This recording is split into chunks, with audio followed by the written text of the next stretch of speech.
Asalaamu calaykum waraxmatullaahi wabarakaatu. Waan salaamay meel walba adduunka joogtaan. Soomaali Maxamed, kusoo dhawaada muuqaal qurux badan aan ka diyaariyey magaalada Genf ama Geneva. Geneva waa magaalada labaad ee ugu weyn wadanka Switzerland. Tan magaalada koobaad ee ugu weyn Switzerland waa Zurich, tan labaadna waa Geneva.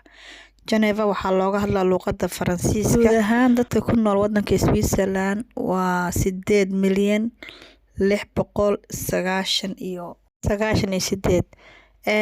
Geneva waxay ku tahay caan saacada weyn ee dadka badan touristiga ay isku sawiraan, sidoo kale webiga weyn oo maasha Allah Lake of Geneva la yiraahdo.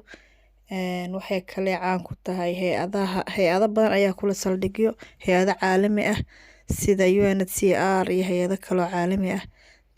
Waxaa kaloo ku yaalo xarunta xafiiska ugu weyn ee UN-ka, qaybteeda labaad wuxuu ku yaalaa magaalada Geneva, Switzerland, halka xafiiska koowaad ee xarunta UNHCR-kana ku yaala New York.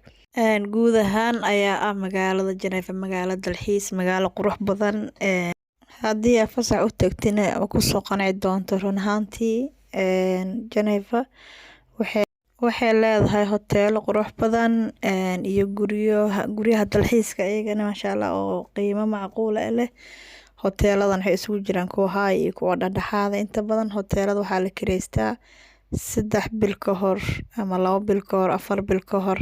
Haddii aad booking garaysato run ahaantii waxaa ku helaysaa qiimo macquul ah aan qaali ahayn. Halka markii la gaaro xilliyada Christmaska ama samarka ama holiday-yada iskuulada xiran yihiin uu yahay qiimahooda qiimo high ah.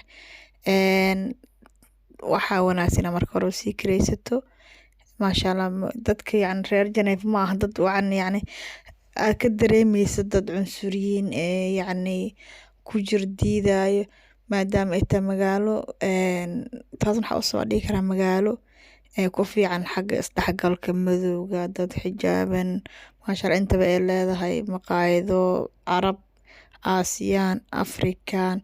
Marka ay tahay Geneva waxaa dhihi karaa waa magaalo bulsho kuna fiican isdhexgalka bulshada. Magaalada Geneva waxay u jirtaa wadanka Liechtenstein hadda degan 400 oo kiiloomitir. Waxaan la soconaa 3 saac iyo bar ayaa loo soconaa. Tareenkana waa 4 saac, gaarigana waa 3 saac iyo bar.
haddana waxaa soo galnay dukaan Soomaali ay leedahay.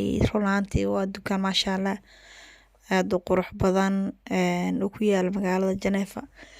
Maasha Allah Geneva waxaa ganacsi ku leh Soomaali yar oo fara ku tirisa sida maqaayad iyo maxaa la dhahay dukaankan laba dukaan iyo maqaayada ku taalo Soomaali wax ku magacaabo bay Soomaali leeyihiin sida maqlan maqaayada Arab iyo Soomaali ay yani shir ay ku yihiin waxay ka mid tahay ganacsiyada fara ku tiriska ah yani Soomaalida ku leeyihiin magaalada Geneva. Dukaankan waa dukaan maasha Allah si fiican u camiran maasha Allah baaxad weyn leh kuna yaalo centerka magaalada Geneva maasha Allah si fiican ugu soo dhaweeyay marka meesha tagto qaxwo kulul waa lagu soo dhaweynaa si diir maasha Allah kale lama xaqiro qofka ku sharfay maasha Allah dukaankan wuxuu ku yaalaa magaalada Geneva wuxuu hayaa dhar iyo yani alaabaha Soomaalida dabcan ay gataan.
kursigan wuxuu kamid yahay taalooyinka ee magaalada Geneva ay caan ku tahay. Waa kursi 3 lugood ku taagan, lugna ay go'an tahay. waxaa la yiraahdaa yani igu maqaala waa maqlay in lugta maqan ay u maqan tahay cadaalad darro, taasna ay ka micno tahay in adduunka cadaalad ayna ka jirin dhanka siyaasadda iyo marka madaxweyne la doorto oo kale in uu mar walbaba yani lug ay u laaban tahay una cadaalad sameynin. Marka wuxuu ka hadlayaa yiraahdaan cadaalad darrada adduunka ka jirto. koley inkastoonaan hubin oo qof Soomaali uu ii sheegay cadaalad darrada inuu yani ka hadlaayo. kursiga waxaa ka dambeeyo xarunta UN yani UN-ka ka babanayeen caalamada adduunka oo dhan. runtii calanka Soomaaliya waa ka raadiyay waa ka waayay. marka wallahi maasha Allah lagama sheekay karo magaalada Geneva. calanka Djibouti xaggaas uga jeedaa, Eritrea, Mozambique, yani waa adduunkii oo dhan calaamadoodii. marka yani dabaasha timaada calaamada dhan la wada arkaa.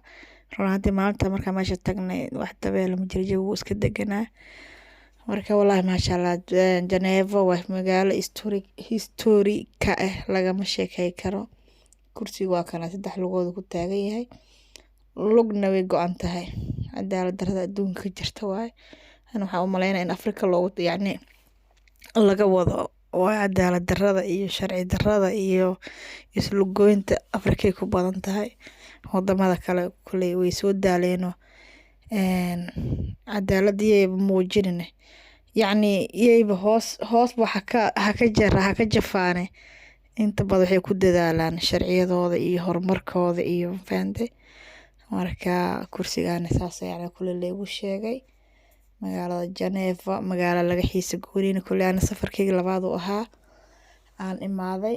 hadeer waa maqaayadii Soomaalida, sabaayad iyo hilib oodkac. maasha Allah waa tagnay waa Geneva tagay, maqaayad Soomaalina ma tagin. maasha Allah meeshan waa quraacdii hoteelka. runtii video cod waa wada saari waay maadaama uu hirgab yahay. waxaas dhaha dadka hadal xumada la hortagin inkastoo idin dhexgelgeliyay. intaasna waxaa ku dhan muuqaalkii aan ugu talagalay inaan yani kasoo diyaari magaalada Geneva oo dalxiisa u tagay. xasuusani ahaa doontaa.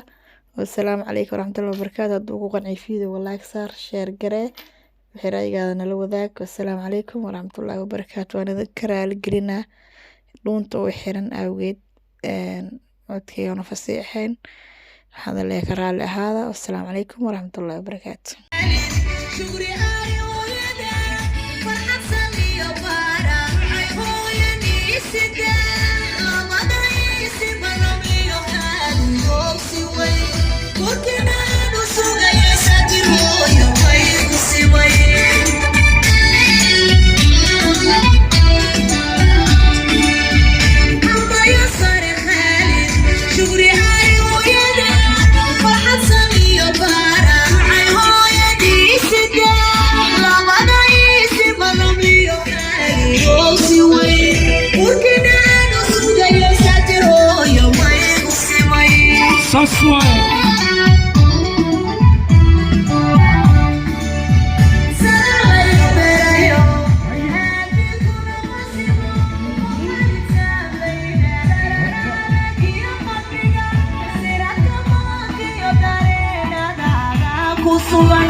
Sarah, like a better, yo, and people are